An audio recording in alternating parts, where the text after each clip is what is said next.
Saat saya ditolak dalam seleksi pertukaran pelajar ke Indonesia, saya merasa putus asa, seolah akan jalur kesuksesan terbesar dalam hidup saya telah tertutup. Ini adalah kata-kata yang diucapkan sambil meneteskan air mata oleh seorang insinyur jenius lulusan terbaik Harvard dalam wawancara akhir di kantor kami, Google. Bagi saya, yang selama 20 tahun berada di garis depan rekrutmen dan selalu percaya bahwa Silicon Valley adalah puncak dunia sementara Indonesia hanyalah negara berkembang yang indah, pernyataan itu sungguh sulit dipercaya.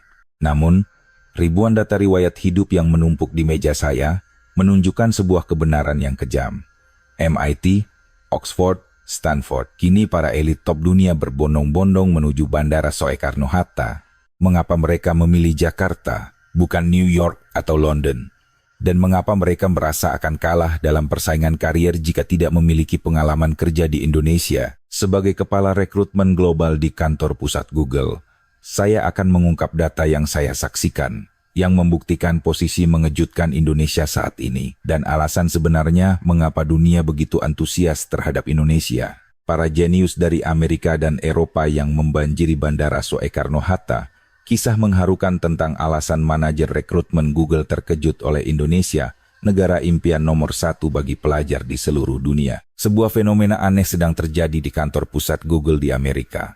Perusahaan kami selalu menjadi tempat berkumpulnya para pemikir terbaik dari seluruh dunia, seperti Harvard, Oxford, Stanford, dan MIT. Namun, beberapa tahun terakhir, satu kesamaan mulai muncul dalam riwayat hidup para kandidat yang berhasil lolos program Magister Teknik di Universitas Indonesia, magang kecerdasan buatan di Institut Teknologi Bandung, proyek A di sebuah startup di SCBD, pengalaman magang di startup teknologi Jakarta. Semakin berjalannya waktu, jumlah pelamar yang pernah ke Indonesia terus meningkat. Lebih dari itu, para kandidat yang lolos seleksi ini seringkali mengatakan hal yang sama.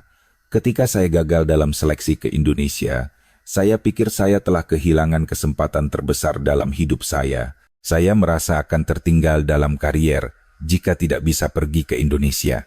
Mengapa harus Jakarta, bukan Amerika, Inggris, atau Kanada?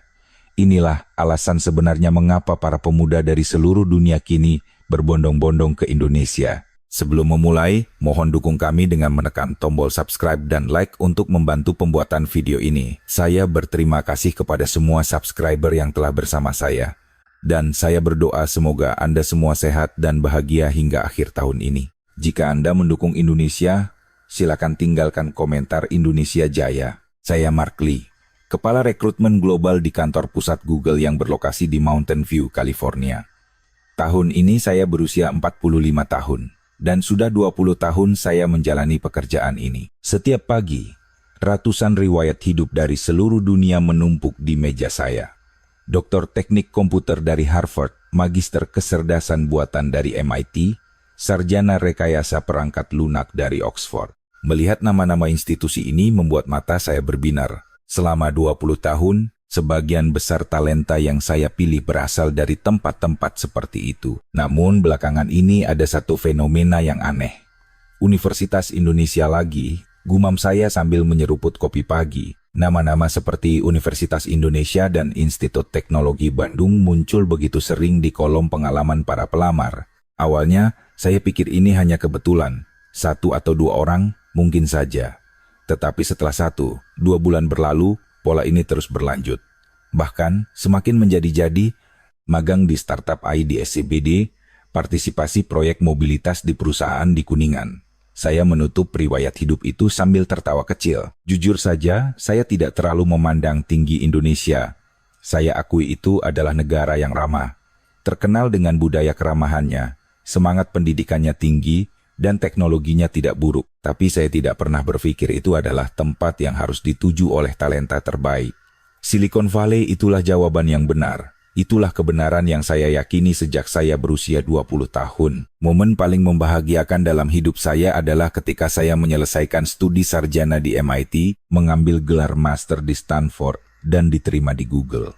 Itulah formula kesuksesan. Tetapi, mengapa anak-anak muda zaman sekarang begitu sering menuliskan Indonesia di riwayat hidup mereka? Mungkin hanya tren, pikir saya. Apakah tren budaya seperti popularitas Bali, atau musiknya yang mendunia telah memengaruhi isi riwayat hidup. "Mark, rapat tim akan dimulai," kata Jessica, manajer personalia junior saya, mendekati meja saya. Dia adalah rekan kerja yang cerdas berusia 32 tahun. "Baik, aku segera ke sana." Saya merapikan tumpukan riwayat hidup dan bangkit. Di koridor menuju ruang rapat, saya berpikir, apakah aku terlalu keras kepala? Tidak. Saya adalah orang yang percaya pada data. Pengalaman dan statistik yang telah saya kumpulkan selama 20 tahun adalah dasar penilaian saya.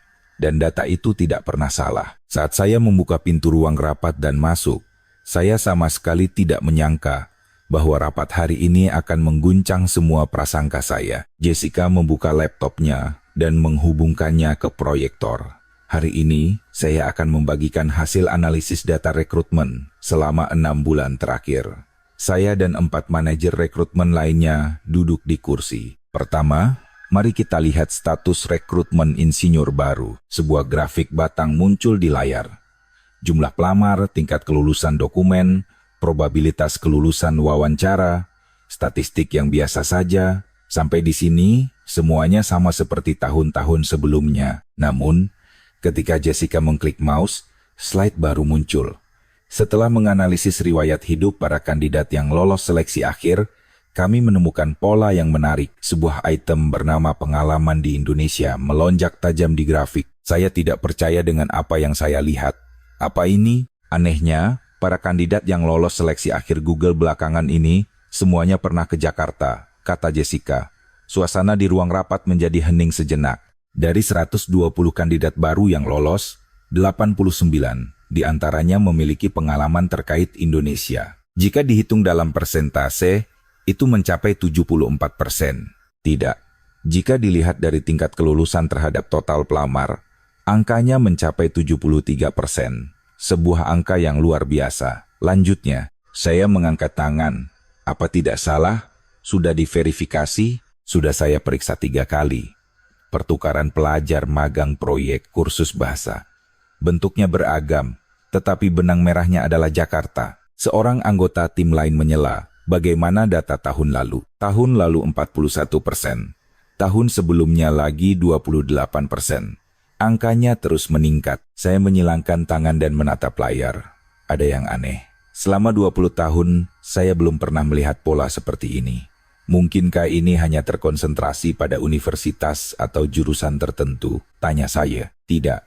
Tersebar merata di semua bidang, mulai dari teknik komputer, teknik elektro, teknik industri, bahkan hingga desain. Jawab Jessica sambil menampilkan slide berikutnya. Yang lebih mengejutkan lagi, rata-rata kinerja para kandidat ini 18% lebih tinggi daripada kandidat lain. 18%. Saya mencondongkan tubuh ke depan. Selisih kinerja sebesar itu tidak bisa diabaikan. Ya, mereka menunjukkan keunggulan dalam tingkat penyelesaian proyek, evaluasi rekan kerja, dan kecepatan promosi. Udara di ruang rapat terasa berat. Semua orang hanya menatap layar. Dalam hati saya berpikir, jangan-jangan ada sesuatu yang kulewatkan? Tidak mungkin. Indonesia hanyalah negara kepulauan di Asia Tenggara. Teknologinya mengikuti Amerika, pendidikannya meniru Barat. Bukankah begitu? Namun, data tidak berbohong. Data yang telah saya percayai selama 20 tahun kini menunjuk ke Indonesia. "Mark, ada pendapat?" tanya Jessica. Saya terdiam sejenak. Jujur, saya bingung. Mari kita pantau lebih lanjut. Terlalu dini untuk mengambil kesimpulan hanya dari data 6 bulan. Jawaban saya lebih terdengar seperti sebuah alasan. Setelah rapat selesai, saya kembali ke kantor dan duduk termenung.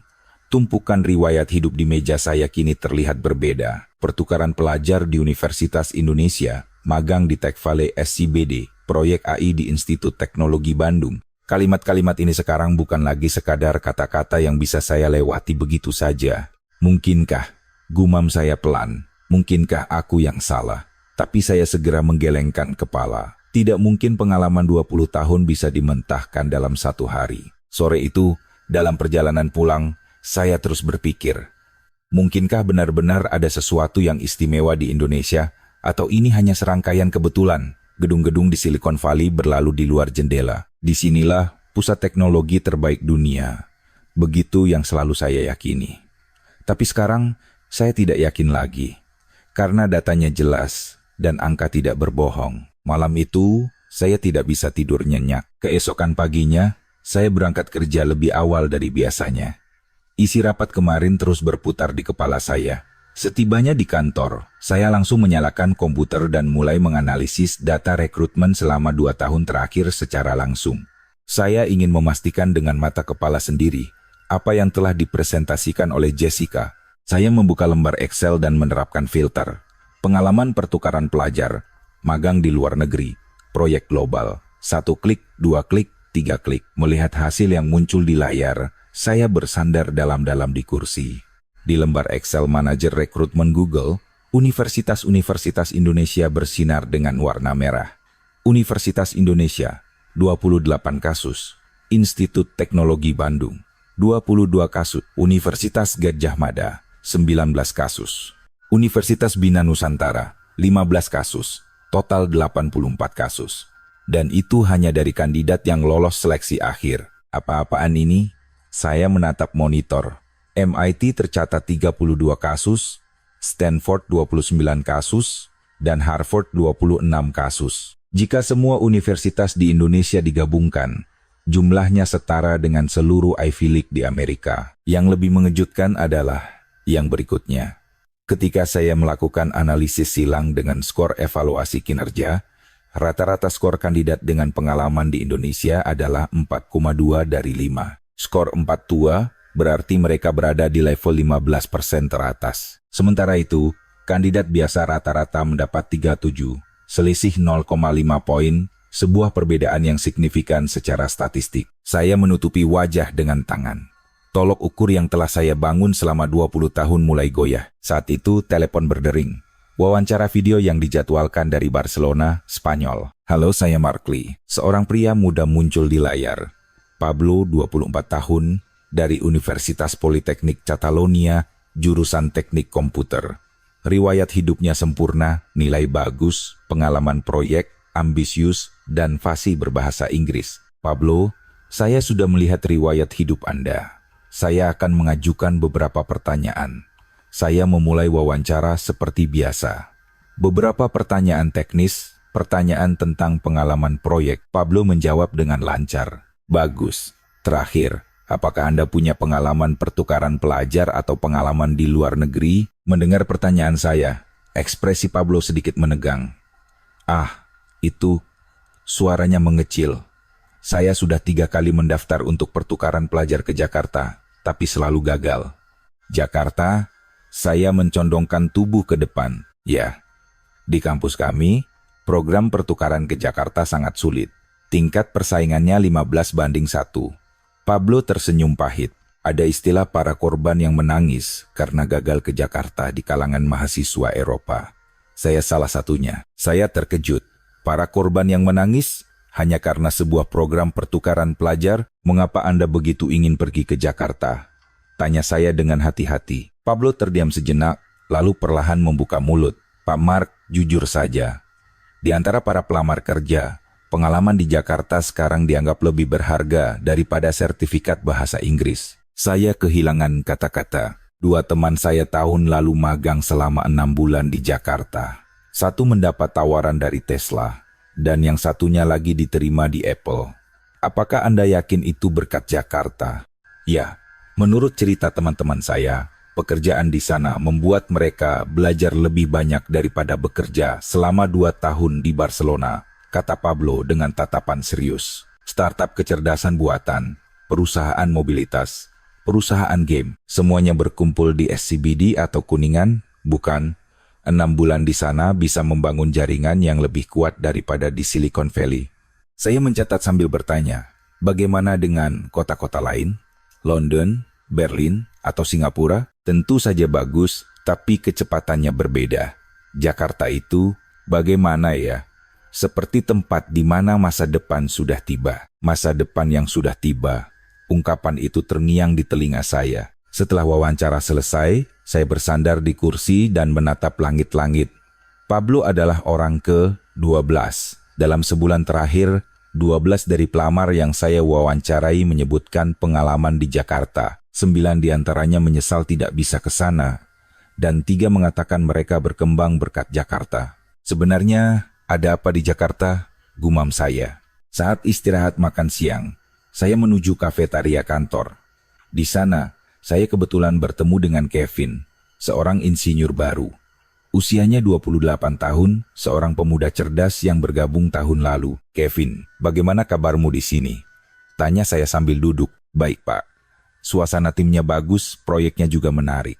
Ngomong-ngomong, di riwayat hidupmu, ada pengalaman magang di Jakarta. Apa yang kamu lakukan di sana? Mata Kevin berbinar. Oh, itu adalah 6 bulan terbaik dalam hidup saya. Apa yang membuatnya begitu bagus? Pertama, kecepatannya berbeda. Jika ada ide, langsung dieksekusi. Gagal pun cepat dicoba lagi. Kevin melanjutkan sambil menggigit sandwichnya. Dan jaringannya, saya berada di SCBD selama 6 bulan. Gojek, Tokopedia, Traveloka, semuanya berjarak 30 menit. Rapat saat makan siang, bertemu lagi sore harinya. Itu sudah biasa. Bagaimana jika dibandingkan dengan Silicon Valley? Tanya saya. Kevin berpikir sejenak, lalu menjawab, di sini kan luas. Dari San Francisco ke San Jose butuh lebih dari 1 jam. Tapi di Jakarta semuanya terkumpul. Kepadatan itu luar biasa. Saya teringat kalimat 1 baris pengalaman magang di startup Indonesia menjadi kunci untuk membuka gerbang Silicon Valley. Jadi, itu membantumu saat melamar ke Google? Sangat. Saat wawancara, saya berbicara tentang Jakarta selama 20 menit. Para pewawancara sangat tertarik, kata Kevin sambil tertawa. Saya makan salad sambil berpikir dalam diam. Apakah aku benar-benar melewatkan sesuatu? Setelah makan siang, saya kembali ke kantor. Ada 1 email baru dari kantor wakil presiden. Mark, datanglah ke ruangan saya besok jam 10 pagi. Kalimatnya singkat dan padat, tetapi firasat saya tidak enak. Keesokan paginya, saya mengetuk pintu kantor wakil presiden. Masuk. Saat saya membuka pintu dan masuk, wakil presiden sedang berdiri menatap keluar jendela. Duduklah, Mark. Saya duduk di kursi. Apakah kamu sudah menerima laporan tentang tren rekrutmen terbaru? Ya, saya sudah melihat yang dipresentasikan Jessica. Bagaimana menurutmu? Tanya wakil presiden sambil berbalik. Saya menjawab dengan jujur. Jujur, saya masih belum yakin. Datanya jelas, tapi saya tidak tahu kenapa. Karena itu aku akan mengirimmu ke sana. Pergilah dinas ke Indonesia. Lihat langsung dengan matamu sendiri. Kata-kata wakil presiden membuat saya terkejut. Indonesia? Kenapa saya? Bukankah kamu kepala rekrutmen kita? Data menunjuk ke Indonesia. Kamu harus memverifikasinya secara langsung. Wakil presiden membuka sebuah map di mejanya. Kawasan teknologi SCBD, pusat startup di Kuningan, dan 3 universitas utama. Seminggu sudah cukup, tapi kamu juga dengarkan. Anak-anak muda dari Amerika dan Kanada merasa akan rugi dalam karier jika tidak bisa ke Indonesia. Wakil presiden menatap saya lurus-lurus. Bagaimana kita bisa terus memilih talenta terbaik jika kita tidak tahu alasannya? Saya tidak bisa berkata-kata. Berangkatlah Senin depan. Tiketnya sudah saya pesankan. Saat keluar dari kantor, perasaan saya campur aduk. Saya tidak ingin pergi ke Indonesia. Jujur, saya tidak mau mengakuinya. Bahwa ada sesuatu yang telah saya lewatkan selama 20 tahun. Tapi saya juga tidak bisa menolak. Itu adalah perintah wakil presiden. Dan datanya pun sangat jelas. Sore itu, saya pulang dan berkata pada istri saya, aku harus dinas ke Indonesia minggu depan. Indonesia? Tumben sekali. Kenapa? Keputusan kantor. Sekitar seminggu. Istri saya tampak terkejut. Bukankah kamu selalu bilang Indonesia itu biasa saja? Benar. Seumur hidup saya selalu menganggap Indonesia itu biasa saja. Tapi sekarang, saya tidak yakin lagi. Malam itu, berbaring di tempat tidur, saya terus berpikir, sebenarnya ada apa di Jakarta? Apakah prasangkaku akan hancur? Atau memang benar biasa saja? Saya tidak tahu, tapi seminggu lagi, saya akan tahu jawabannya. Jawaban yang akan mengubah seluruh hidup saya. Seminggu berlalu. Saya menaiki pesawat dari maskapai penerbangan Indonesia di Bandara Internasional San Francisco. Duduk di kursi kelas bisnis dan mengencangkan sabuk pengaman, hati saya masih terasa berat. Apa aku benar-benar harus pergi? Jujur, saya tidak suka perjalanan dinas ini. Apa yang mau kulihat di Indonesia? Bukankah cukup melihat datanya saja? pikir saya. Tapi perintah wakil presiden adalah mutlak. Pesawat lepas landas. Saya mengeluarkan laptop dan memeriksa kembali jadwal perjalanan dinas saya. Hari pertama, tur kawasan teknologi SCBD. Hari kedua, pertemuan internasional di Universitas Indonesia. Hari ketiga, kunjungan ke pusat startup di Kuningan. 2 hari sisanya adalah jadwal fleksibel. Seminggu sudah cukup, pikir saya. Namun, begitu tiba di Jakarta, saya sadar bahwa saya benar-benar salah. Setelah penerbangan selama hampir 20 jam, saya tiba di Bandara Internasional Soekarno-Hatta. Begitu turun dari pesawat, ada sesuatu yang berbeda. Bandara ini sangat bersih, bukan sekadar bersih, tetapi futuristik. Saat berjalan di sepanjang koridor, pencahayaan yang terpasang di langit-langit seolah menuntun jalan. Silakan lurus menuju area imigrasi. Pengumuman dalam bahasa Inggris terdengar jelas. Ketika tiba di area imigrasi, saya tertegun sejenak. Gerbang imigrasi otomatis berjejer rapi. Semua ini otomatis, gumam saya sambil mendekati salah satu mesin. Saya memindai paspor dan menatap kamera pengenal wajah. Ting, izin masuk disetujui, hanya 15 detik. Di Bandara San Francisco, antre 1 jam adalah hal biasa, tapi di sini hanya 15 detik. Mengambil bagasi dan melewati bea cukai juga tidak memakan waktu lebih dari 5 menit. Efisien juga, saya terpaksa mengakuinya. Saya keluar ke lobi bandara dan berjalan ke meja informasi untuk mencari taksi. Permisi, bagaimana cara terbaik untuk ke pusat kota Jakarta? Petugas menjawab dengan bahasa Inggris yang sempurna. Saya sarankan menggunakan kereta api bandara. Anda bisa sampai ke stasiun Sudirman Baru dalam 45 menit. Lalu melanjutkan perjalanan. Taksi bisa memakan waktu lebih dari 1 jam. Kereta api? Ya, peronnya ada di sana. Kereta berangkat setiap beberapa menit. Saya mengangguk dan menuju peron. Saat menuruni eskalator semuanya tampak tertata rapi. Tiba di peron saya kembali terkejut. Ada pintu pengaman peron. Jauh berbeda dengan peron berbahaya di stasiun kereta bawah tanah New York. Papan elektronik menampilkan waktu kedatangan kereta dalam hitungan menit. Kereta berikutnya akan tiba dalam 2 menit 30 detik. Pengumuman terdengar dalam bahasa Indonesia dan Inggris. Tepat 2 menit 30 detik kemudian, kereta datang. Posisinya pun presisi. Saat masuk ke dalam kereta, kursinya bersih, dan pemandangan di luar jendela berlalu dengan cepat. Jauh lebih cepat daripada dari Bandara San Francisco ke pusat kota. Saya akui dalam hati. Tiba di stasiun Sudirman Baru, saya berganti ke MRT. Katanya, untuk ke hotel saya di kawasan Kuningan, saya cukup naik MRT. Saat turun ke stasiun MRT, jalur perpindahannya terhubung dengan sempurna. Papan penunjuknya pun intuitif. Di sini tidak mungkin tersesat. Di sebuah minimarket, saya membeli kartu elektronik. Dengan satu kartu ini, bisa untuk MRT, bus Transjakarta, bahkan taksi. Pak, jelas kasir. Saya membeli kartu itu dengan setengah percaya. Di Silicon Valley, setiap moda transportasi butuh aplikasi yang berbeda, tapi di sini cukup satu kartu. Saya naik MRT. Meskipun sore hari kerja, MRT itu bersih. Orang-orang kebanyakan melihat ponsel atau membaca buku. Yang mengejutkan, semua orang memakai earphone. Budaya tidak mengganggu orang lain. Saya mengamati dalam diam. Stasiun berikutnya, Kuningan. Next station, Kuningan. Bersamaan dengan pengumuman, informasi stasiun muncul di layar elektronik. Pintu keluar nomor berapa yang harus saya ambil, bagaimana cara transfer, bahkan lokasi toilet. Turun di stasiun Kuningan dan naik ke permukaan. Pemandangan yang terhampar di depan mata saya melampaui ekspektasi. Gedung-gedung pencakar langit menjulang tinggi.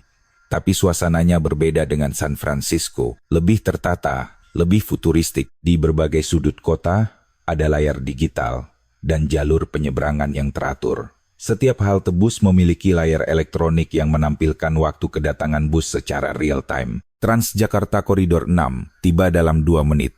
Bus 1P tiba dalam 5 menit. Apa ini benar-benar di Asia Tenggara? Saya terkejut dalam hati. Ini benar-benar berbeda dari Indonesia yang saya bayangkan. Dalam perjalanan ke hotel, saya melewati sebuah kafe. Di depan pintu ada kode QR. Silakan pindai kode QR untuk melihat menu dan memesan. Karena penasaran, saya memindainya. Menu muncul dalam bahasa Indonesia, Inggris, dan Mandarin. Pemesanan pun bisa langsung dilakukan melalui aplikasi. Lebih maju dari Amerika, saya terpaksa mengakuinya. Saya check-in di hotel. Petugas resepsionis mengucapkan nama saya dengan benar. Selamat datang, Bapak Mark Lee. Di Amerika, hampir tidak ada yang bisa mengucapkan nama keluarga saya dengan benar. Jika ada yang Anda butuhkan, jangan ragu untuk memberitahu kami. Layanan berbahasa Inggris tersedia 24 jam. Terima kasih. Saat naik lift, saya termenung. Hanya dalam beberapa jam, apa yang saya lihat sudah mengguncang prasangka saya. Sistem transportasi yang efisien, infrastruktur digital yang sempurna, layanan yang ramah. Apa ini benar-benar negara kepulauan kecil itu? Saya masuk ke kamar, meletakkan barang bawaan, dan memandang keluar jendela. Hari mulai gelap, dan kota diwarnai oleh lampu-lampu neon yang gemerlap. Di kejauhan, Monumen Nasional terlihat, tugu emasnya mendominasi cakrawala Jakarta. Besok ke SCBD. Saya memeriksa kembali jadwal. SCBD disebut-sebut sebagai Silicon Valley-nya Indonesia. Jujur, saya tidak berharap banyak, paling-paling hanya tiruan Silicon Valley, pikir saya. Tapi, seperti hari pertama yang meleset dari dugaan saya punya firasat besok pun akan begitu. Malam itu, saya berbaring di tempat tidur dan menatap langit-langit. Apa yang saya lihat dalam perjalanan dari Bandara Soekarno-Hatta ke Kuningan, hanya dalam waktu 2 jam terus berputar di kepala saya. Sistem otomatis, jadwal kereta yang tepat, kartu transportasi terintegrasi, informasi real-time. Semua ini adalah kehidupan sehari-hari di sini. Saya teringat kalimat yang disebutkan Jessica dalam rapat. Lembaga pemeringkat Universitas Dunia memilih kota pelajar nomor 1 di dunia. Mulai sekarang, bukan lagi London, melainkan Jakarta. Awalnya, saya tidak percaya. Tapi sekarang, saya mulai sedikit mengerti. Di luar jendela, pemandangan malam Jakarta berkilauan. Setiap cahaya menerangi kota. Setiap cahaya itu adalah kehidupan seseorang, impian seseorang. Dan di antara mereka, pasti ada para pelajar dari seluruh dunia. Dari Perancis, dari Jerman, dari Kanada, dari Brasil. Mengapa mereka memilih Jakarta? Besok, sepertinya saya akan sedikit lebih paham. Saya memejamkan mata, tapi tidak mudah untuk tidur. Kepala saya terlalu penuh. Keyakinan yang telah saya bangun selama 20 tahun, satu persatu mulai runtuh. Keesokan paginya, saya bangun lebih awal. Saat turun ke restoran hotel untuk sarapan prasmanan, saya melihat cukup banyak orang asing. Orang Barat, orang Timur Tengah, orang Asia Tenggara, sangat beragam. Dari satu meja terdengar percakapan dalam bahasa Prancis, dari meja lain dalam bahasa Spanyol. Memang kota internasional, pikir saya sambil mengambil salad dan kopi. Jadwal hari ini adalah kunjungan ke kawasan teknologi SCBD. Seorang pemandu lokal dijadwalkan bertemu di lobi hotel pukul 9 pagi. Tepat pukul 9, saat saya turun ke lobi, seorang wanita muda sudah menunggu. Bapak Mark Lee, saya Sari. Hari ini saya yang akan memandu tur SCBD Anda. Senang bertemu dengan Anda. Sambil berjabat tangan, saya mengamatinya. Seorang wanita yang tampak cerdas, berusia awal 30-an. Perjalanan sekitar 20 menit. Sambil jalan, saya akan jelaskan tentang SCBD. Kami menaiki mobil yang sudah menunggu di depan hotel. Begitu mobil berangkat, Sari mengeluarkan tablet dan menunjukkannya kepada saya. SCBD, atau Sudirman Central Business District, sejak lama telah menjadi pusat bisnis dan TI di Indonesia. Sekarang, perusahaan TI terbaik seperti Goto, Traveloka, dan kantor cabang Google juga berkumpul di sini. Di layar tablet muncul foto udara SCBD. Terlihat gedung-gedung modern yang padat. Apakah startup juga banyak? Tanya saya. Lebih dari 2.000. Di antara itu, bidang kecerdasan buatan, teknologi finansial, dan hiburan digital sangat kuat. 2.000? Saya terkejut. Meskipun tidak sebanyak Silicon Valley, untuk sebuah negara kepulauan, itu adalah angka yang luar biasa. Di luar jendela mobil, jalan tol dalam kota berlalu. Jalanan yang bersih dan tertata, kendaraan yang teratur. Yang terlihat di sana adalah gedung Bursa Efek Indonesia.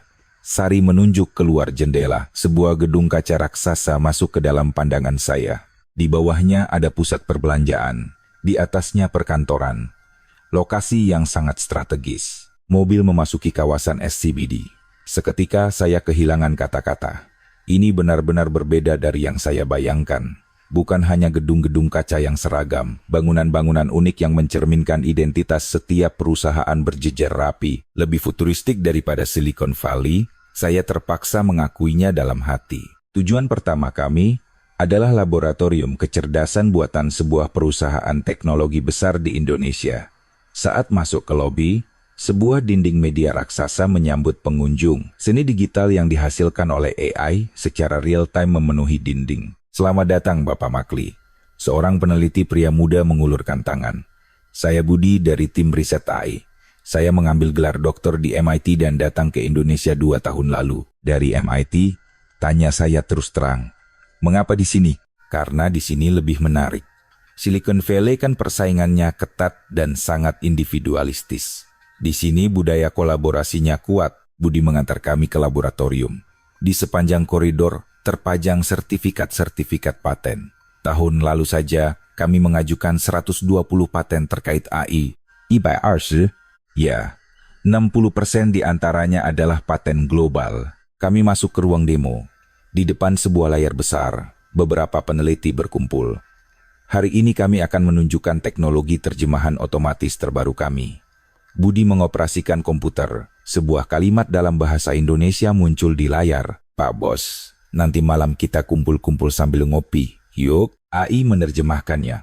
Bos, how about we get together for a team dinner and have some coffee tonight?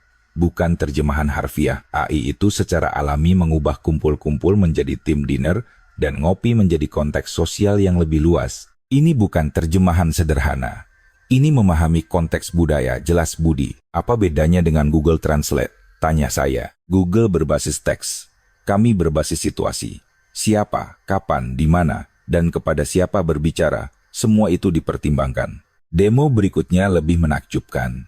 Terjemahan simultan secara real time. Budi berbicara dalam bahasa Indonesia. Perkembangan teknologi kecerdasan buatan akan mengubah hidup kita sepenuhnya. Hampir bersamaan, terjemahan bahasa Inggris terdengar di earphone saya.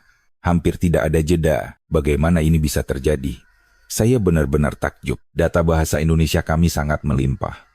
Kami menciptakan AI yang bisa membaca konteks dengan semangat gotong royong, kata Budi dengan bangga. Dan kami tidak meniru Silicon Valley. Kami menempuh jalan kami sendiri. Kata-kata itu menusuk hati saya. Tidak meniru. Selama ini saya pikir mereka hanya berusaha mengejar Amerika, tetapi mereka sedang menempuh jalan mereka sendiri. Setelah keluar dari laboratorium, kami menuju perusahaan teknologi lain. Hanya 5 menit dengan mobil. Di sini tidak hanya AI, tapi juga mobilitas dan teknologi finansial, semua dikerjakan, jelas, Sari. Peneliti dokter yang saya temui di sana bahkan belum berusia 30 tahun. Saya meneliti AI multimodal. Memproses teks, gambar, dan suara secara bersamaan. Demonya sangat mengesankan. Ketika musik gamelan tradisional Indonesia diperdengarkan, AI melukis pemandangan sawah yang serasi. Bersamaan dengan itu, ia juga menciptakan sebuah pantun. Budaya Indonesia adalah awal mulanya, tetapi pendidikan dan teknologi Indonesia mengubah hidup, kata peneliti itu. Kami menciptakan AI yang memahami budaya Asia secara mendalam. Ini adalah keunggulan kompetitif yang berbeda di pasar global. Waktu istirahat makan siang tiba. Sari mengantar saya ke sebuah restoran. Di sini tempat para CEO startup di SCBD sering berkumpul. Restoran itu penuh dengan anak muda. Sebagian besar tampak berusia akhir 20 IKA hingga awal 33-an. Kami duduk dan memesan dari meja sebelah. Terdengar percakapan dalam bahasa Inggris dengan aksen Prancis. Apakah mereka juga pegawai startup? Tanya saya. Ya, mungkin para developer asing. Cukup banyak di SCBD. Kenapa mereka datang jauh-jauh ke Indonesia? Kecepatan. 6 bulan di sini setara dengan pengalaman 2 tahun di Silicon Valley. Setelah makan, kami memulai jadwal sore. Kami mengunjungi sebuah startup AI. CEO-nya adalah seorang wanita berusia 31 tahun. Saya lulus dari MIT dan bekerja selama 3 tahun di Silicon Valley. Tapi 2 tahun lalu, saya datang ke Indonesia. Kenapa? Tanya saya terus terang. Karena di sini lebih cepat. Jika ada ide, dalam seminggu bisa dapat investasi, dalam sebulan produknya sudah keluar. Dia berkata sambil tersenyum. Kecepatan yang tidak terbayangkan di Amerika. Dia menunjuk ke sekeliling kantornya. Dari 15 karyawan, setengahnya adalah orang asing. Jerman, India, Brasil, Kanada. Mereka semua adalah alumni pertukaran pelajar ke Jakarta. Satu baris pengalaman magang di startup Indonesia menjadi kunci untuk membuka gerbang Silicon Valley. Saya tidak bisa membalas kata-kata itu. Kami pindah ke ruang rapat untuk berbicara lebih lanjut. Kami mendapat investasi awal tahun lalu. Dalam berapa lama? 3 bulan. 3 bulan, ya, investor di Indonesia cepat mengambil keputusan. Seringkali keputusan investasi dibuat hanya dalam 1 kali pertemuan. Dia menunjukkan sebuah bagan. Di antara karyawan kami, ada 3 lulusan MIT. Semuanya adalah alumni pertukaran pelajar ke Indonesia. 6 bulan di Jakarta benar-benar mengubah pandangan mereka. Terakhir, kami mengunjungi pusat AI sebuah produsen elektronik besar. Peneliti senior yang saya temui di sana sebaya dengan saya. Kami meneliti AI on device. AI yang berjalan langsung di ponsel tanpa cloud. Demonya benar-benar menakjubkan. Tanpa koneksi internet, terjemahan real-time dan analisis gambar bisa dilakukan.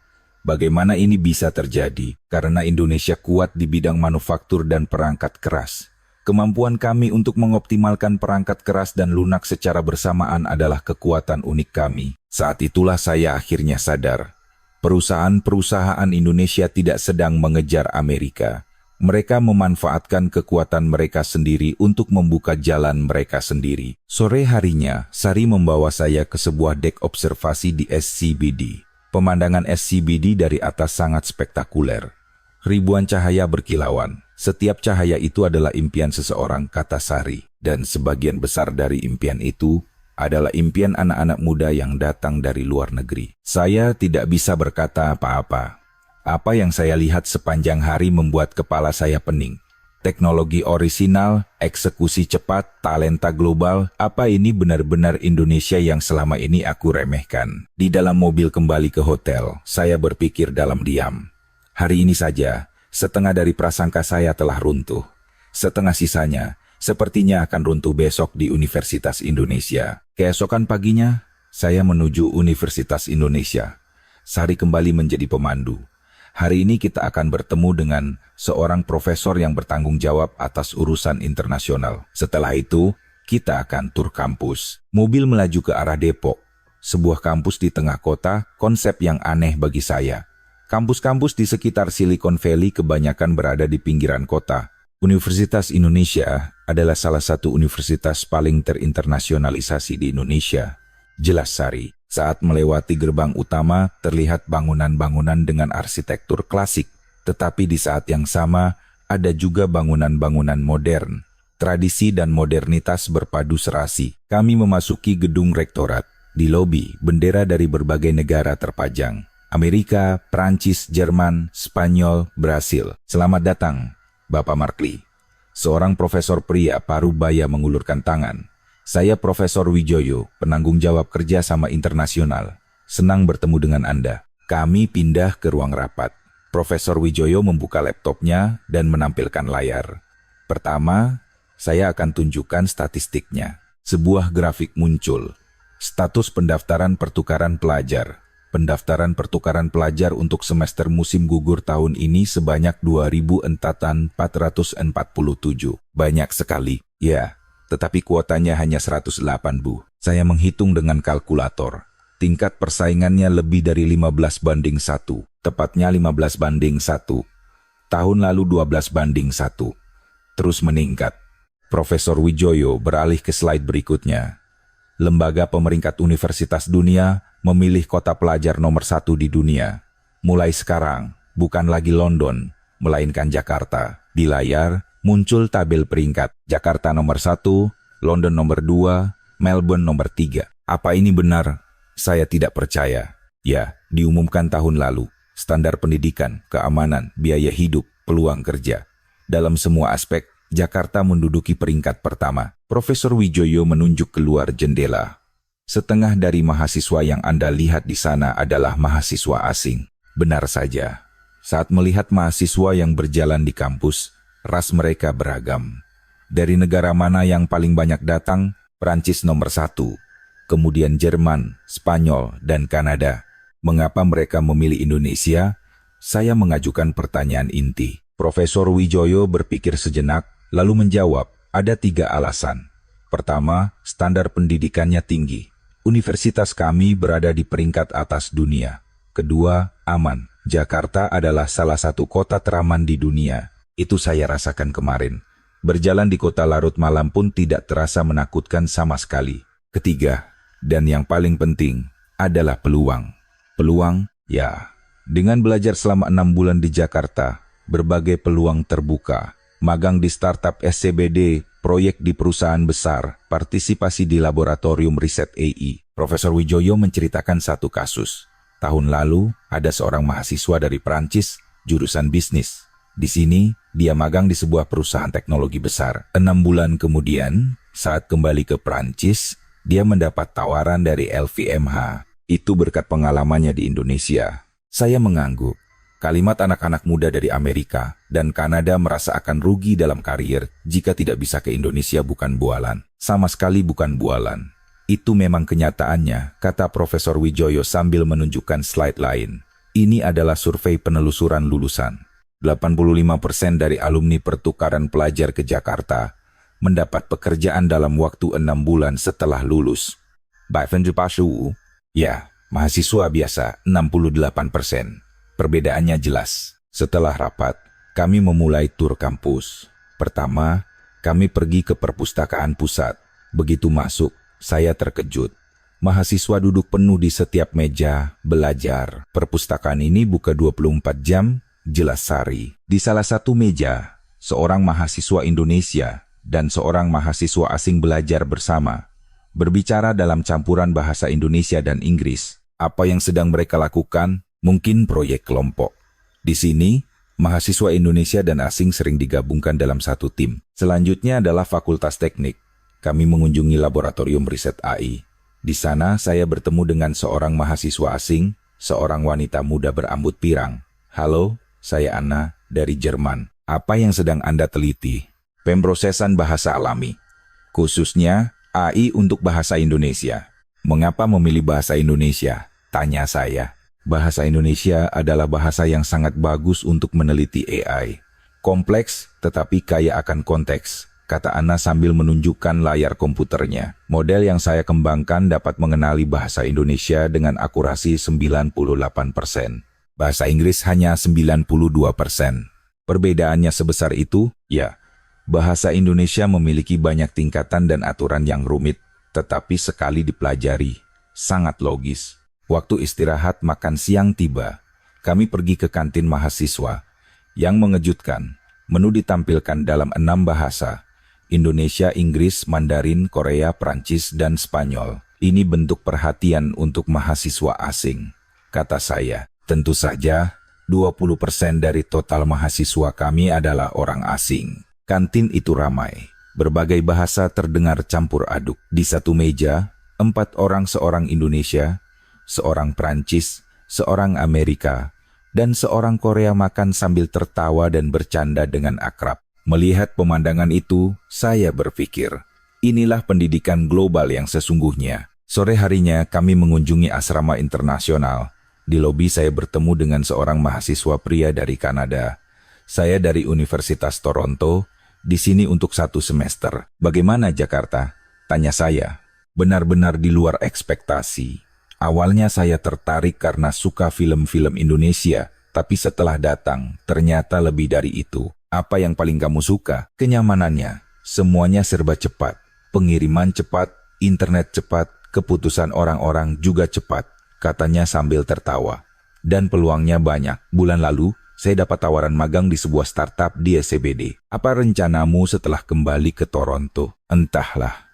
Jujur, saya ingin tinggal lebih lama di Indonesia. Sore hari, kami keluar ke alun-alun pusat kampus. Mahasiswa berkumpul dalam kelompok-kelompok kecil. Ada yang bermain gitar, ada yang menari. Lihat ke sana, Sari menunjuk ke satu kelompok. 5 orang duduk melingkar, bercakap-cakap. Mereka mungkin sedang melakukan pertukaran bahasa.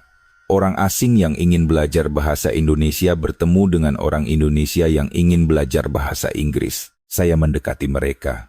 Permisi, apa yang sedang kalian lakukan? Seorang mahasiswa menjawab, tukar bahasa.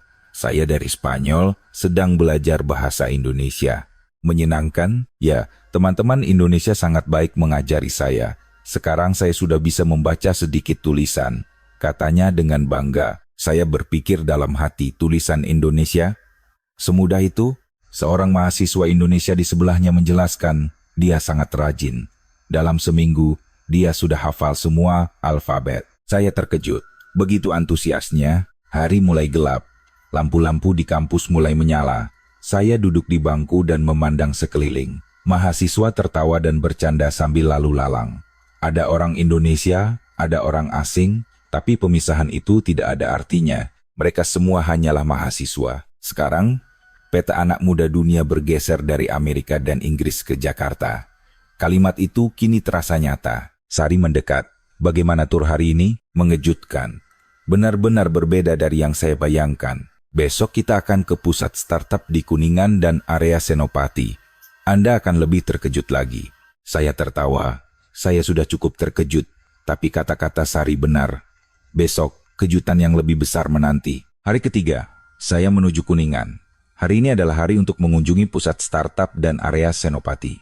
Sari masih menjadi pemandu. Hari ini saya akan menunjukkan sisi Jakarta yang lebih dinamis. Mobil berhenti di depan sebuah gedung dekat stasiun MRT Kuningan. Ini adalah Google for Startups Kampus Jakarta. Google Campus? Saya terkejut. Ya, ruang yang dibuat Google untuk mendukung startup. Hanya ada beberapa di seluruh dunia. Saat masuk ke dalam gedung, tempat itu penuh dengan anak muda. Sebagian besar tampak berusia akhir 20-an hingga awal 30 daman. Mereka membuka laptop, bekerja, atau berdiskusi di depan papan tulis. Setiap hari, ratusan orang bekerja di sini. Gratis? Ya, disediakan oleh Google untuk membangun ekosistem startup. Di salah satu sudut, sedang berlangsung latihan pitching. Seorang wanita muda sedang presentasi. AI kami meningkatkan akurasi diagnosis medis sebesar 30%. Audiens melontarkan pertanyaan. Berapa banyak data yang sudah dikumpulkan? Apa keunggulan Anda dibandingkan pesaing? Wanita itu menjawab dengan lancar. Saya kagum. Di usia semuda itu begitu percaya diri. Selanjutnya, kami pindah ke Senopati. Senopati adalah pusat mode dan tren. Tapi dalam beberapa tahun terakhir, tempat ini benar-benar berubah. Saat turun dari mobil, pemandangan unik terhampar. Bangunan-bangunan bergaya telah berubah menjadi kafe dan kantor. Disinilah tren Jakarta berasal. Jelas Sari. Tujuan pertama adalah sebuah startup mobilitas. Kantornya adalah sebuah bangunan tua yang direnovasi. Halo, saya Budi, CEO-nya. Seorang pria yang tampak berusia 32 tahun mengulurkan tangan. Kami menyediakan layanan berbagi skuter listrik. Saat ini ada 50.000 unit tersebar di seluruh Jakarta. 50 unit? Ya, dengan 200.000 pengguna per hari. Melihat sekeliling kantor, ada sekitar 20 karyawan. Setengahnya adalah orang asing. Banyak sekali karyawan asing, kata saya. Ya, ada developer dari Kanada, desainer dari Prancis, marketer dari Brasil. Mereka semua adalah alumni pertukaran pelajar ke Jakarta. Budi memanggil salah satu karyawannya. Jason, kemari sebentar. Seorang pria muda berambut pirang mendekat. Saya Jason, dari Kanada. Bagaimana ceritanya kamu bisa bekerja di sini? Tanya saya. Tahun lalu saya pertukaran pelajar dan magang di sini. Kemudian berlanjut menjadi tawaran pekerjaan penuh waktu. Tidak ada niat kembali ke Kanada? Entahlah. Di sini lebih seru, kata Jason sambil tertawa. Satu baris pengalaman magang di startup Indonesia menjadi kunci untuk membuka gerbang Silicon Valley. Saya benar-benar mendapat panggilan dari Google dan Apple. Lalu kenapa kamu tetap di sini? Karena di sini saya bisa belajar lebih banyak. Pekerjaan yang saya lakukan selama 6 bulan di sini setara dengan pekerjaan 2 tahun di Kanada. Waktu istirahat makan siang tiba, kami keluar ke jalanan Senopati. Kafe dan restoran berjejer. Kami masuk ke salah satu kafe, dan yang mengejutkan, menu disajikan dalam tablet. Silakan pesan melalui tablet. Pembayaran juga bisa di sini. Jelas pelayan. Melihat menu, semuanya tersedia dalam bahasa Inggris, Mandarin, dan Korea. Sepertinya banyak pelanggan asing, kata saya. Ya, terutama anak muda dari Eropa. Setelah makan, kami berjalan-jalan. Anak-anak muda berkumpul dalam kelompok-kelompok. Berbagai bahasa terdengar. Inggris, Prancis, Spanyol, Jerman. Saat melewati satu kelompok, terdengar bahasa Prancis. Saya berhenti dan mengamati mereka. Ada 4 orang, 2 orang Indonesia dan 2 orang asing. Permisi, apa yang sedang kalian lakukan? Tanya saya dalam bahasa Inggris. Seorang wanita Prancis menjawab, kami satu tim startup. Hari ini sedang brainstorming. Startup? Ya, perusahaan fashion tech. Kami memberikan styling yang dipersonalisasi dengan AI. Anggota tim kami dari berbagai negara. Itulah kekuatan kami. Saya tahu fashion Prancis. Teman Indonesia tahu fashion dan teknologi lokal, dan teman Amerika tahu pemasaran. Saya kagum. Budaya Indonesia adalah awal mulanya, tetapi pendidikan dan teknologi Indonesia mengubah hidup. Kalimat itu benar. Betul. Awalnya saya datang ke Indonesia karena suka film-filmnya. Tapi sekarang, karir saya dibangun di sini. Sore harinya, kami pindah ke Blok M. Blok M punya nuansa yang berbeda lagi. Berbagai budaya bercampur di sini. Jelas sari. Jalanan di Blok M benar-benar hidup. Ada yang pertunjukan musik jalanan, ada pelukis. Banyak sekali orang asing di sini. Ya, Blok M adalah salah satu area favorit orang asing. Saat melewati sebuah toko, antrean panjang terbentuk. Lebih dari setengahnya adalah orang asing. Apakah mereka semua turis? Tidak. Sebagian besar tinggal di Jakarta. Pelajar, karyawan, peserta pertukaran pelajar. Saya terkejut. Sebanyak ini orang asing tinggal di Jakarta. Sore hari, kami pergi ke sebuah bar dengan pemandangan kota. Duduk dan memesan bir. Sari bertanya, sudah 3 hari melihat Jakarta. Bagaimana menurut Anda? Saya berpikir sejenak, lalu menjawab, jujur, ini mengejutkan. Dari sisi mana? Semua sisi. Teknologi, pendidikan, budaya. Benar-benar berbeda dari yang saya bayangkan. Saya menyesap bir, terutama anak mudanya. Mereka tidak punya rasa takut. Gagal, coba lagi. Batas negara tidak menjadi masalah. Anak muda Indonesia memang sudah berubah, kata Sari. Dulu mereka mencari stabilitas. Perusahaan besar PNS. Sekarang, mereka mengejar mimpi, membuat startup, bekerja di perusahaan global, berkarier di panggung dunia. Di luar jendela, pemandangan malam Jakarta terhampar. Jutaan cahaya berkilauan. Saya teringat masa muda saya di usia 22-an. Saat itu, saya hanya melihat MIT. Saya pikir hanya Amerika jawabannya. Tapi anak muda di kota ini berbeda. Mereka menganggap dunia sebagai panggung mereka. Pertukaran pelajar ke Indonesia bukan lagi pilihan aneh, melainkan kesempatan yang sayang untuk dilewatkan. Gumam saya. Benar. Saya meletakkan gelas bir dan berpikir, apa yang telah kulewatkan selama ini? Ketika data menunjuk ke Indonesia, saya tidak percaya. Prasangka menutupi mata saya. Tapi setelah 3 hari melihat dan merasakan langsung, Indonesia jauh lebih maju dari yang saya kira. Dalam beberapa hal, bahkan lebih dari Silicon Valley. Besok apa rencananya? Tanya Sari. Besok saya akan ke kantor Google Jakarta. Saya akan bertemu dengan para karyawan di sana. Karyawan Google di Indonesia? Ya. Terutama saya ingin mendengar cerita dari para developer lokal. Saya ingin belajar lebih banyak. Hal-hal yang saya lewatkan, hal-hal yang tidak saya ketahui. Malam itu kembali ke hotel. Saya berbaring di tempat tidur. Sambil menatap langit-langit, saya berpikir, tinggal 4 hari lagi. Waktu terasa berlalu begitu cepat. Saya masih ingin melihat lebih banyak, belajar lebih banyak. Tapi seminggu adalah segalanya. Tapi itu sudah cukup. Aku sudah banyak berubah. Saya memejamkan mata. Besok pencerahan lain pasti menanti. Hari keempat, saya menuju kantor Google di SCBD, sebuah gedung pencakar langit di dekat stasiun. Setelah melalui prosedur keamanan di lobi, saya naik lift. Pintu terbuka di lantai atas. Selamat datang, Bapak Mark.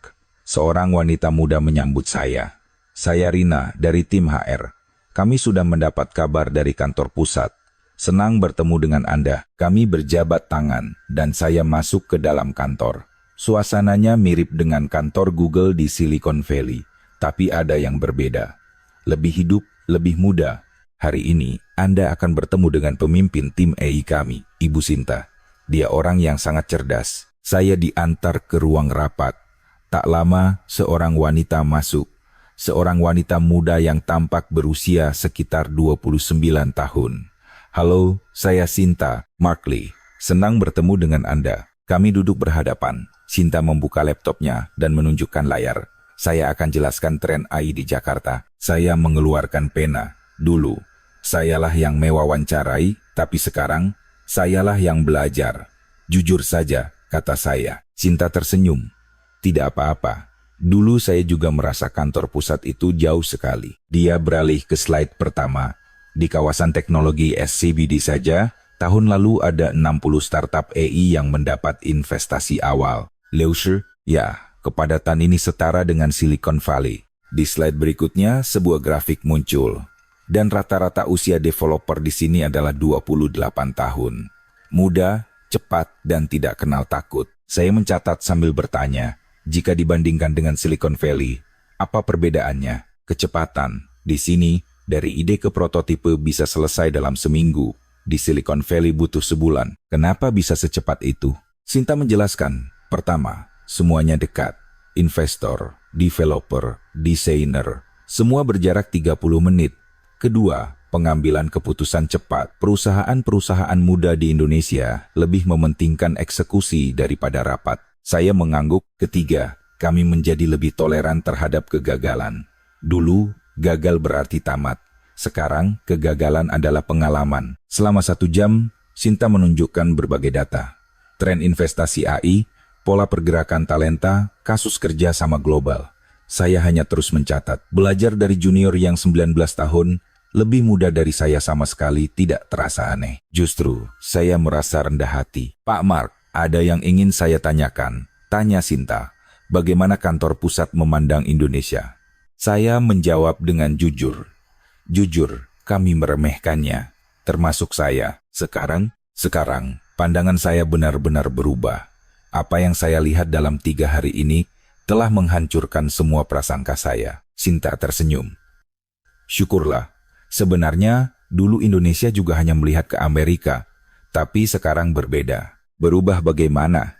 Sekarang kami menempuh jalan kami sendiri, bukan meniru, tetapi menciptakan. Waktu istirahat makan siang tiba, kami pergi ke kafetaria kantor. Kafetaria itu luas dan bersih, menunya pun beragam. Ada masakan Indonesia, Barat, Oriental, semuanya ada, kata saya. Ini fasilitas untuk karyawan. Oh, dan keluarga juga bisa makan gratis di sini sampai 4 kali sebulan. Benarkah? Saya terkejut.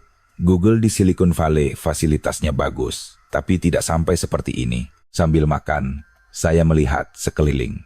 Para karyawan bercakap-cakap dengan santai. Tidak terasa ada hierarki. Sepertinya budaya perusahaan di Indonesia sudah banyak berubah, kata saya. Ya, dulu sangat vertikal, sekarang horizontal. Terutama di perusahaan teknologi. Sore harinya, saya bertemu dengan anggota tim saya. Semua berusia akhir 20-an hingga awal 30-an. Berbicara dengan mereka, saya merasakan mereka punya pola pikir global, fasih berbahasa Inggris dan sangat paham tren dunia. Pak Mark, ada yang ingin saya tanyakan. Seorang developer muda bertanya, apakah bekerja di Silicon Valley masih menjadi impian? Saya berpikir sejenak. Dulu ya, tapi sekarang sepertinya tidak harus begitu. Kenapa? Karena di sini juga ada peluang yang sama bagusnya, kan? Bahkan mungkin lebih baik. Mereka tertawa. Kami juga berpikir begitu. Makanya ada teman kami yang menolak tawaran dari kantor pusat dan memilih tetap di sini. Sore hari, rapat selesai. Saya keluar. Jalanan SCBD ramai pada jam pulang kerja. Tapi yang mengejutkan, kebanyakan pulang jam 6 atau 7 malam. Tidak ada lembur, tanya saya. Kecuali ada hal khusus, tidak. Pulang tepat waktu adalah prinsip. Di Silicon Valley kami bekerja sampai jam 10 malam. Makanya banyak yang burnout kan, balas Sinta. Kata-katanya masuk akal. Entah sudah berapa kali saya merasa lelah selama 20 tahun ini. Di sini, keseimbangan antara pekerjaan dan kehidupan sangat penting. Karyawan yang bahagia itu kreatif. Saya mengangguk. Itulah mengapa mereka bisa lebih inovatif. Dalam perjalanan kembali ke hotel, saya terus berpikir. Banyak sekali yang saya pelajari hari ini. Terutama dari Sinta. Dia baru berusia 29 tahun, tetapi wawasannya tentang dunia sangat luas, dan dia penuh percaya diri. Apakah aku seperti itu di usianya? Jujur, tidak. Saya selalu cemas, selalu ingin diakui. Tapi anak-anak muda Indonesia yang saya temui hari ini berbeda. Mereka tahu nilai diri mereka dan menempuh jalan mereka sendiri. Malam itu, saya menyalakan laptop dan mengirim email kepada Wakil Presiden. Laporan Dinas Indonesia akan saya serahkan secara resmi setelah kembali. Tetapi sebagai gambaran awal, kita telah meremehkan Indonesia, terutama dari sisi talenta. Indonesia sudah setara dengan standar global. Bahkan, dalam beberapa hal, mereka lebih maju dari kita. Setelah mengirim email, hati saya terasa lega. Apa yang harus diakui, harus diakui. Di luar jendela, pemandangan malam Jakarta terlihat. Tinggal 3 hari lagi. Waktu berlalu begitu cepat. Hari kelima, saya punya waktu bebas. Tidak ada jadwal tetap. Saya bangun agak siang dan berjalan-jalan di sekitar hotel. Berjalan di sepanjang jalan Sudirman Tamrin, toko-toko merek mewah berjejer. Tapi bukan itu yang membuat saya terkejut. Di antara orang-orang yang berjalan, banyak sekali orang asing. Orang Timur Tengah, Eropa, Asia Tenggara. Benar-benar kota internasional. Saya masuk ke sebuah kafe dan memesan kopi. Duduk di dekat jendela, saya mengamati orang-orang. Di meja sebelah, 2 orang Prancis duduk. Bekerja di Jakarta jauh lebih baik daripada di Paris, kata salah satunya. Iya kan? Peluangnya banyak, gajinya juga lumayan. Saya menyimak, dan yang terpenting, aman. Jalan malam-malam pun tidak takut, makanannya juga enak. Mereka tertawa. Sambil minum kopi, saya berpikir, mengapa mereka memilih Jakarta? Jawabannya sudah saya ketahui. Peluang, keamanan, kualitas hidup. Semuanya ada di sini. Sore harinya, saya pergi ke kota tua, tempat di mana tradisi dan modernitas hidup berdampingan. Berjalan di area Taman Fathahillah, banyak sekali turis asing. Ada juga yang menyewa sepeda ontel dan berfoto. Sepasang kekasih dari Eropa tertawa sambil berpose. Indah sekali, seru si wanita. Saya tersenyum. Budaya Indonesia begitu menarik. Dari kejauhan, monumen nasional terlihat. Gedung-gedung tinggi dan bangunan bersejarah berpadu serasi. Masa lalu dan masa kini hidup berdampingan di kota ini. Itulah Jakarta. Sore hari, saya makan sendirian di sebuah restoran. Saya memesan sate. Pelayan membakar sate sambil menjelaskan, silakan dicoba dengan bumbu kacang ini, Pak. Terima kasih. Sambil makan, saya merenungkan 4 hari terakhir. Kejutan di Bandara Soekarno-Hatta, inovasi di SCBD, globalisasi di Universitas Indonesia, dinamisme di Senopati, semuanya melampaui ekspektasi saya. Dan anak-anak muda yang saya temui di kantor Google hari ini. Dari mereka, saya melihat masa depan. Ternyata banyak sekali yang kulewatkan selama ini. Selama 20 tahun, saya hanya melihat Silicon Valley. Saya percaya Amerika adalah yang terbaik. Itulah jawabannya. Tapi dunia ini luas, dan peluang ada di mana-mana. Terutama di sini, di Jakarta. Setelah makan, saya pergi ke area Bundaran HI. Pemandangan malam di sana indah. Jembatan penyeberangan orang menyala. Dan di sekitarnya orang-orang berkumpul, ada yang berlari, ada yang hanya duduk menikmati pemandangan. Saya pun duduk di bangku, menatap air mancur, saya termenung. 2 hari lagi saya akan kembali ke Amerika. Tapi saya bukan lagi Mark yang dulu. Prasangka saya hancur, wawasan saya meluas, dan yang terpenting, saya menjadi rendah hati. Saya sadar betapa banyak hal yang tidak saya ketahui. Saya mengeluarkan ponsel dan mengirim pesan kepada putra saya, Jack. Jack, kamu bilang mau pertukaran pelajar kemana? Balasan datang dengan cepat. Ke Inggris, Dad. Kenapa? Saya ragu sejenak, lalu membalas. Coba pertimbangkan Jakarta juga. Ayah sekarang di sini, dan tempat ini luar biasa. Jakarta, ayah merekomendasikan Indonesia. Tumben, ayah juga terkejut. Setelah datang, ternyata benar-benar berbeda. Oke. Akan aku pertimbangkan serius. Saya tersenyum. Setidaknya putra saya bisa meraih kesempatan yang telah saya lewatkan. Malam itu, kembali ke hotel, saya memandang keluar jendela. Monumen nasional berkilauan. Seperti Tugu itu, Indonesia juga telah menjulang tinggi. Saya membuka laptop dan mulai merapikan catatan. Draft laporan yang akan saya buat setelah kembali. Laporan evaluasi ulang pasar Indonesia. Kalimat pertama saya mulai seperti ini. Kita telah salah menilai Indonesia. Kita pikir negara itu hanya mengejar ketertinggalan. Tapi Indonesia yang saya lihat di lapangan berbeda. Kecepatan inovasi, standar talenta, jaringan global, dalam semua aspek, mereka setara atau bahkan lebih maju dari kita. Sambil mengetik, saya teringat 4 hari terakhir. Banyak wajah yang melintas.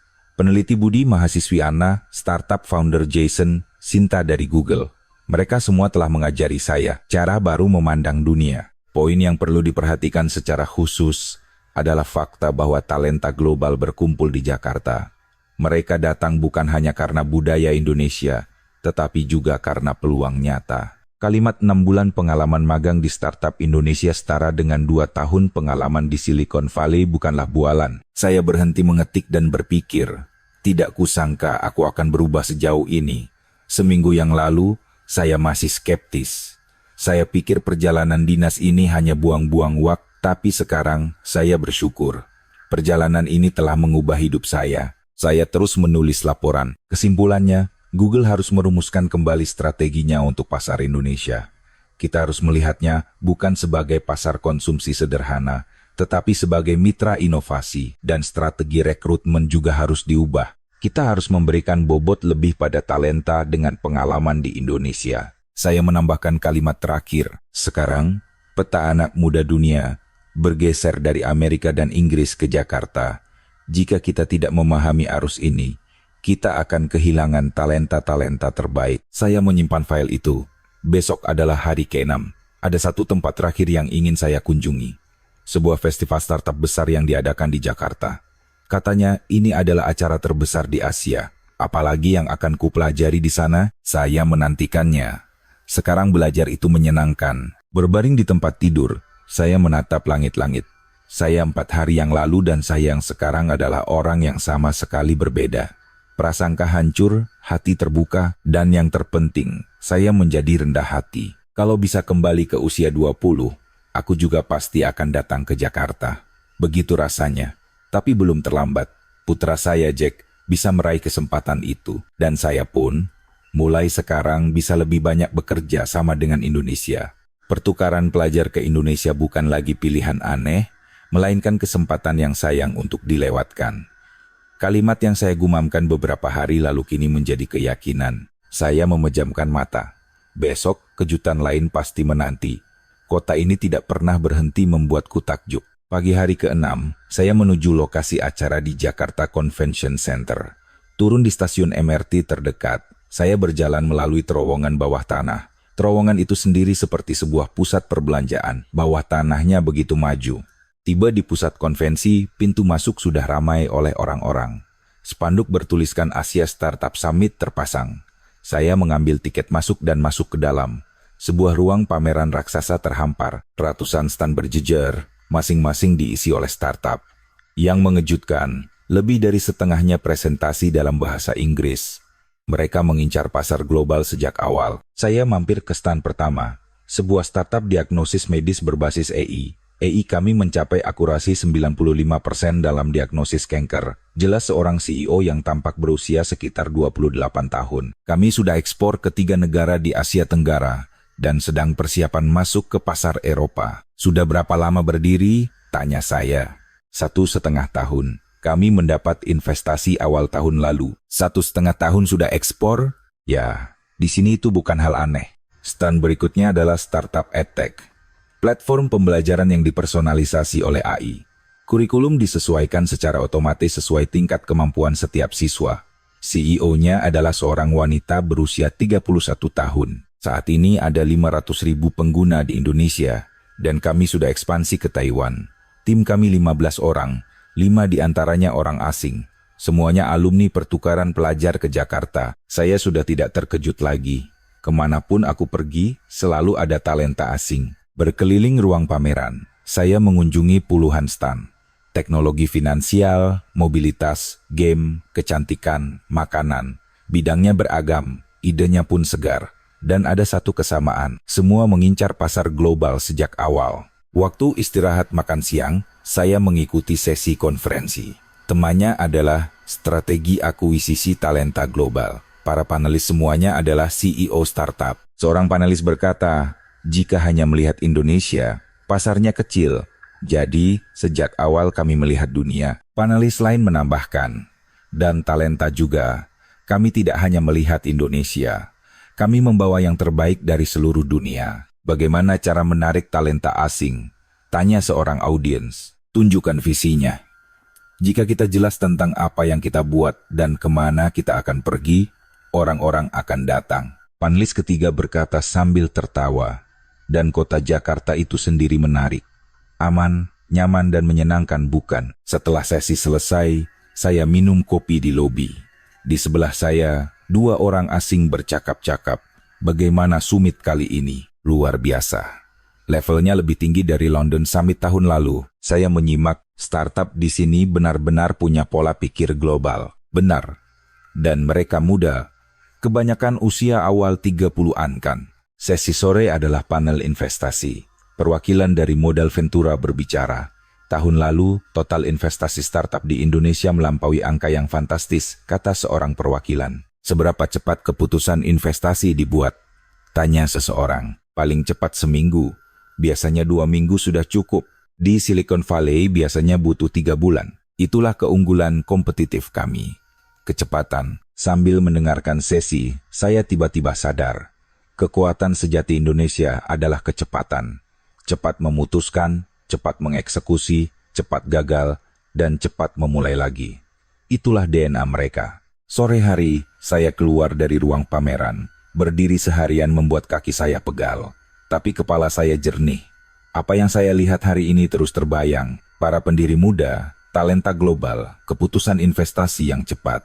Inilah masa depan Indonesia. Naik MRT kembali ke hotel, saya berpikir. Besok, saya akan meninggalkan Indonesia. Seminggu berlalu begitu cepat, tapi seminggu ini telah mengubah hidup saya. Prasangka hancur, wawasan meluas, dan saya menjadi rendah hati. Dan yang terpenting, saya melihat harapan. Harapan bahwa dunia yang akan ditinggali oleh putra saya, Jack, dan generasi berikutnya akan lebih luas dan beragam. Kembali ke kamar hotel, saya mulai membereskan barang bawaan. Pesawat saya besok sore. Sambil berkemas, saya mengeluarkan kartu-kartu nama yang saya kumpulkan selama seminggu ini. Lebih dari 20 lembar. Setiap nama, setiap wajah terbayang. Mereka semua telah mengajari saya. Terima kasih semuanya. Saya berterima kasih dalam hati. Melihat keluar jendela, malam terakhir di Jakarta berkilauan. Besok saya akan meninggalkan kota ini, tapi sepertinya ia akan selamanya tinggal di hati saya. Pagi hari ke-7, saya bangun lebih awal. Pesawat berangkat jam 3 sore, tapi saya tidak bisa tidur karena merasa enggan pergi. Saya ingin berjalan-jalan di kota Jakarta untuk terakhir kalinya. Saya membeli kopi di kafe dekat hotel dan pergi ke sebuah taman. Taman di pagi hari tenang. Hanya ada orang-orang yang jogging dan berjalan-jalan. Duduk di bangku sambil minum kopi, saya menatap langit. Saya teringat saat tiba di sini seminggu yang lalu. Saat itu, saya skeptis. Apa yang mau kulihat di Indonesia? Tapi sekarang benar-benar berbeda. Indonesia lebih dari yang saya bayangkan. Dalam semua aspek, setara dengan standar dunia dan dalam beberapa hal lebih maju. Terutama orang-orangnya, muda, penuh semangat, dan tidak kenal takut. Saya menantikan masa depan yang akan mereka ciptakan. Saya kembali ke hotel dan check out. Apakah perjalanannya menyenangkan? Tanya petugas resepsionis. Ya, sangat menyenangkan. Jauh lebih dari yang saya harapkan. Anda akan kembali lagi, kan? Tentu saja. Jawab saya tulus. Saya naik bus limusin ke bandara. Di luar jendela, Jakarta berlalu. Gedung-gedung tinggi, jembatan, dan di kejauhan terlihat Monas. Selamat tinggal Jakarta. Sampai jumpa lagi. Tiba di Bandara Soekarno-Hatta. Saya teringat kejutan saat pertama kali datang seminggu yang lalu. Saya check-in dan menuju ruang keberangkatan. Melewati toko bebas bea, saya membeli oleh-oleh terakhir. Sebuah buku catatan dengan motif batik tradisional Indonesia untuk putra saya Jack. Tulislah mimpimu di Jakarta di sini. Begitu pesan yang akan saya tulis. Di gerbang keberangkatan, sambil menunggu pesawat, saya menyalakan laptop. Saya membaca kembali draft laporan saya. Laporan evaluasi ulang pasar Indonesia. Terlihat ada bagian yang perlu disempurnakan. Saya menambahkan paragraf terakhir. Poin terpenting yang saya sadari melalui perjalanan dinas ini adalah bahwa kita telah memandang dunia terlalu sempit. Kita pikir hanya Amerika dan Eropa yang menjadi pusat inovasi. Tetapi Asia, khususnya Indonesia, muncul sebagai pusat baru. Agar Google dapat terus merekrut talenta terbaik, kita harus memahami dan merangkul perubahan ini. Kita harus memberikan kesempatan lebih besar kepada talenta dengan pengalaman di Indonesia dan memperkuat kerjasama dengan perusahaan-perusahaan Indonesia. Pengumuman keberangkatan terdengar. Para penumpang tujuan San Francisco, silakan naik ke pesawat. Saya menutup laptop dan bangkit. Saya naik ke pesawat dan duduk di kursi. Di luar jendela terlihat Bandara Soekarno-Hatta, tempat yang sama di mana saya mendarat seminggu yang lalu, kini saya tinggalkan. Perasaan aneh menyelimuti. Pesawat bergerak ke landasan pacu. Perlahan-lahan menambah kecepatan dan terbang ke angkasa. Di luar jendela, Jakarta semakin mengecil. Tapi di dalam hati saya, Jakarta semakin membesar. Selama penerbangan 20 jam, saya banyak berpikir. Hal pertama yang akan saya lakukan setibanya di sana. Pertama, menyerahkan laporan kepada Wakil Presiden dan meminta rapat strategi rekrutmen. Kedua, menambahkan pengalaman di Indonesia ke dalam kriteria evaluasi rekrutmen. Ketiga, mengusulkan program kerjasama dengan perusahaan-perusahaan Indonesia. Dan yang terpenting, berbicara serius dengan putra saya Jack. Jack, dunia ini jauh lebih luas dari yang kamu kira. Jangan hanya melihat Amerika, lihat juga Jakarta, lihat London, lihat Singapura. Ayah seumur hidup hanya melihat Amerika. Dan itu adalah batasan ayah. Ayah ingin kamu hidup dengan melihat dunia yang lebih luas. Pesawat terbang di atas Samudra Pasifik. Saya memejamkan mata dan mengingat kembali seminggu terakhir. Inovasi di SCBD, globalisasi di universitas, dinamisme di Senopati, semangat muda di kantor Google, masa depan di startup, dan yang terpenting, orang-orangnya. Perkaya diri, tidak kenal takut, dan berpikir di panggung dunia. Andai aku seperti itu di usia mereka. Tapi saya tidak menyesal. Sebaliknya, saya bertekad. Sisa hidup saya akan saya jalani dengan cara yang berbeda. Melihat lebih luas, belajar lebih rendah hati, dan menghadapi dunia dengan hati yang lebih terbuka. Tiba di Bandara San Francisco, menunggu di antrean imigrasi. Butuh 1 jam. Di Bandara Soekarno-Hatta hanya 15 detik. Di dalam Uber menuju rumah, saya menelepon istri saya. Sayang, sudah sampai. Bagaimana perjalanannya? Lancar. Aku belajar banyak sekali. Bagaimana Indonesia? Saya terdiam sejenak. Lalu menjawab, tempat itu telah mengubahku sepenuhnya, ke arah yang lebih baik. Tiba di rumah, saya membongkar barang bawaan. Putra saya Jack, datang untuk makan malam. Dad, bagaimana Indonesia? Ceritanya panjang. Kami duduk berhadapan di meja makan. Saya memberikan buku catatan yang saya beli sebagai oleh-oleh. Ini untukmu.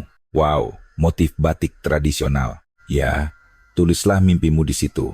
Hal-hal yang ingin kamu lakukan, orang yang ingin kamu temui, hal-hal yang ingin kamu pelajari saat pertukaran pelajar. Jake membuka buku catatan itu. Dad, apa ayah serius merekomendasikan Jakarta? Ya, Inggris bagus tapi pertimbangkan juga Jakarta. Wajib, kenapa? Saya berpikir sejenak, lalu menjawab, di sana ada masa depan, dan dunia di mana generasimu akan hidup. Kalimat anak-anak muda dari Amerika dan Kanada merasa akan rugi dalam karir jika tidak bisa ke Indonesia. Itu bukan bualan? Benar-benar bukan. Ayah melihatnya sendiri. 6 bulan di Jakarta setara dengan 2 tahun di Silicon Valley. Mata Jack berbinar. Baiklah, aku akan cari tahu program pertukaran pelajar ke Jakarta. Bagus. Ayah akan bantu. Malam itu, saya duduk di ruang kerja dan menyelesaikan laporan. Kesimpulan. Sekarang, peta anak muda dunia bergeser dari Amerika dan Inggris ke Jakarta. Ini bukan tren sesaat, melainkan perubahan struktural. Indonesia bukan lagi negara yang mengejar, melainkan negara yang memimpin. Jika Google tidak mengakui dan beradaptasi dengan perubahan ini, kita akan kehilangan talenta-talenta terbaik. Oleh karena itu, saya mengusulkan sebagai berikut. Menambahkan item pengalaman global, proyek Indonesia, dalam evaluasi rekrutmen, mengadakan program magang dengan universitas-universitas terkemuka di Indonesia, memperkuat kerjasama dengan startup di kawasan teknologi SCBD, mempertimbangkan ekspansi Google Jakarta dan pendirian pusat riset dan pengembangan. Saya menyimpan laporan itu dan melampirkannya ke email. Sebelum mengirimkannya kepada Wakil Presiden, saya membacanya sekali lagi. Apa ini benar-benar tulisanku? Saya seminggu yang lalu tidak akan pernah bisa menulis ini. Tapi sekarang, saya yakin, inilah yang benar. Inilah masa depan. Saya menekan tombol kirim. Di luar jendela, malam Silicon Valley terlihat. Masih tempat yang indah. Tapi sekarang saya tahu, Dunia ini bukan hanya Silicon Valley. Ada Jakarta, ada Singapura, ada Berlin, dan setiap kota punya kekuatan dan pesonanya sendiri. Saya mengambil ponsel dan menulis pesan terakhir. Kepada Sinta di kantor Google Jakarta. Sinta, terima kasih atas bantuannya. Berkat Anda, saya belajar banyak. Sepertinya saya akan segera ke Jakarta lagi. Sampai jumpa saat itu. Balasan datang dengan cepat. Sama-sama Pak Mat. Lain kali akan saya tunjukkan lebih banyak lagi. Saya tersenyum. Ya, lain kali saya akan melihat lebih banyak lagi. Malam itu saya tidur dengan nyenyak. Perjalanan seminggu telah berakhir, tetapi ini adalah awal yang baru. Kehidupan baru saya yang prasangkanya telah hancur.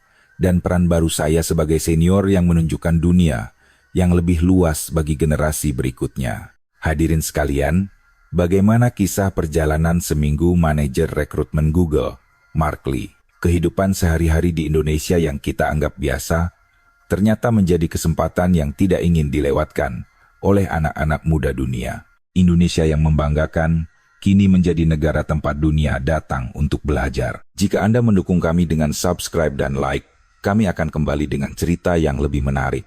Ini adalah Indonesia Special yang menyajikan kisah-kisah inspiratif dari luar negeri. Terima kasih.